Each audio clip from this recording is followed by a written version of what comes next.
Gracias por interactuar con nosotros a través de @internacionales_GB. Vamos a seguir revisando lo que está sucediendo en este momento en Francia. Se viven manifestaciones multitudinarias, todo esto luego del discurso que dio este lunes Emmanuel Macron a propósito de la reforma de pensiones. Por eso le damos la bienvenida a Philippe Volland, analista político internacional que nos acompaña desde Argentina para analizar un poco más allá y lo que está sucediendo en este momento en Francia. Buenos días.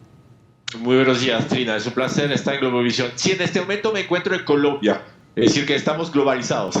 Ay, qué bien, qué bien. Bueno, gracias por acompañarnos hoy y vamos a abordar lo que está sucediendo en este momento que llama la atención en por qué el gobierno está tratando de llevar esto a cabo a través de una medida constitucional, a través del rechazo, además de toda la población e incluso de la impopularidad que ahora está envolviendo a Emmanuel Macron y que él dijo que no iba a tener problema en asumirla, que si la tenía que asumir, la iba a asumir. Porque además Macron dice que si no se implementa esta reforma de pensiones, este sistema sería insostenible.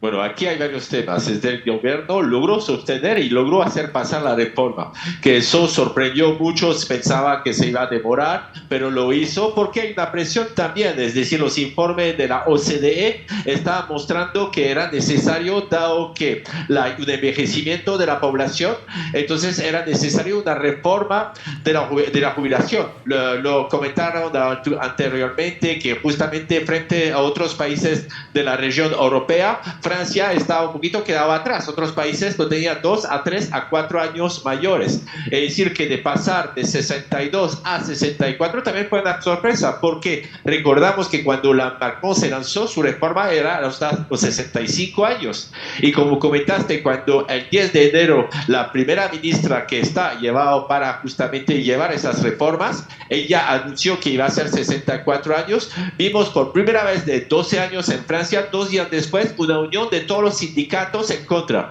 Eso se puede explicar, es muy fácil porque primero, es decir, que sabemos que los franceses somos reacios justamente a todo tipo de reforma que va en contra de nuestros intereses, es decir, que el Estado protector, que siempre uno se está todavía soñando que estamos en los años 60, pero también está el tema que los sindicatos era una buena manera de poder consolidarse. Los 12 últimos años los sindicatos habían perdido muchas adhesiones, entonces esto permite mostrar el error y la función que ellos tienen. Después se está sumando justamente parte de la población que unos entienden muy bien la reforma, otros que no la entienden. Es decir, que en este momento vemos un caos hasta la elocución que hizo ayer Macron tratando de ser didáctico, explicando durante 13 minutos lo que está pasando, lo que había pasado y lo que iba a pasar, la gente no lo escuchaba. Es decir, que hay un rechazo total en este momento en las instituciones. Escuchamos a nivel internacional que las reformas francesas eran antidemocráticas y el Consejo Superior demostró que no, que eso era 100% democrático. Es por eso que esta ley, el Consejo Superior, el Constitucional, perdón, la validó totalmente. Y rescatando lo que mencionaba anteriormente, que los franceses son reacios a estas reformas, vemos como Macron ha buscado ser un líder reformista, pero a la vez estamos viendo una tendencia en Europa que la acabamos de revisar, que hay países donde la edad de jubilación alcanza incluso los 67 años. Sí, como comentaba Macron en uno de sus discursos, demostrando que él cuando llegó a empezar a trabajar, sus primeros empleos, había 10 millones de jubilados. Hoy en día contamos con 17 millones. Eso es un cálculo simple, pero es un riesgo político bastante importante que tomó Macron, porque muchos otros gobiernos, sabiendo que el déficit de la jubilación en Francia va a empezar dentro de 11 años, habría podido dejar esto debajo del tapete y dejar a otro gobierno, como él se está retirando. Y recordamos que está haciendo pasar esta reforma iniciando su segundo mandato. Entonces, esto demuestra que es una reforma que les parece interesante para el futuro de la nación. Y además de que trata este pacto social del cual él habló en este discurso, además de estos 100 días en el que busca mejorar la situación en que se vive en este momento en Francia, que ya marcaron o van a marcar una hoja de ruta.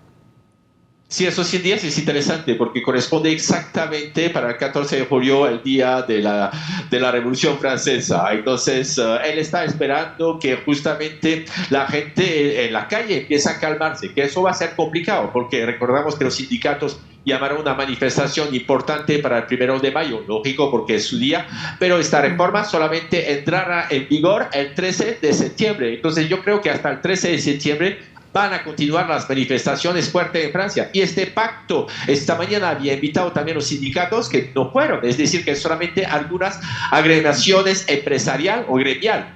Pero lo que falta es justamente la unión de todos los franceses. Él, al final de su discurso interesante, el paralelo que realizó con la construcción, o la reconstrucción, perdón, de la Catedral Notre Dame, diciendo que él había prometido que en 5 años se podía, y en este momento vemos que sí se puede, pero a condición, como él contaba, que hay una unión en Francia en este momento, que es difícil porque vemos movimientos muy calmados, pero están poniendo aceite sobre el fuego, que es la extrema derecha, que está justamente manejando gran parte de la población, porque ellos se hacen pasar por reformas sociales, con toda la parte social que ellos están contando, ayudando a los ingresos pequeños, pero también están diciendo a la población, ojo con lo que está pasando en sus disturbios, necesitamos un gobierno más de derecha y más fuerte. Entonces en este momento está un impar donde ciertos sindicatos empezaron a abrir un poquito la puerta. Recordamos que la CFDT y últimamente partidos políticos como el Partido Comunista y hasta el Partido Socialista está diciendo tenemos que repensar lo que está pasando en Andupes, que es la famosa unión de la izquierda en Francia, para tratar de replantear para que la situación no se agrave. Y es además muy interesante el papel que han tenido los sindicatos en este momento, pero todo esto está sucediendo también en un contexto de un conflicto como es en Europa el de Rusia-Ucrania. Y ya para finalizar quería preguntarle que además es un 60% o un poco más de la población que desaprueba esta reforma de pensiones, que han dicho que además es así porque el costo de vida es muy alto. Ya para finalizar. Sí, hay muchas cosas aquí que pasan. Recordamos que este movimiento viene de los chalecos amarillos, entonces no es nuevo. La situación internacional se agravó, es decir, que con la guerra de Ucrania que usted va a hablar, con el tema de inflación y de la subida de las materias primas, eso es un problema. Pero ese sondeo de los 60% fue hecho antes de que el Consejo Constitucional dará su punto de vista. La mitad habían dicho que el Consejo Constitucional aprueba, nosotros vamos a estudiar esto y vamos a ver qué vamos a hacer. Entonces estamos esperando el otro sondeo después justamente de lo que pasó la pasada semana. Muchísimas gracias, Philip, por acompañarnos hoy en Noticias Globovisión Internacionales. Es un placer desde el frío de Bogotá.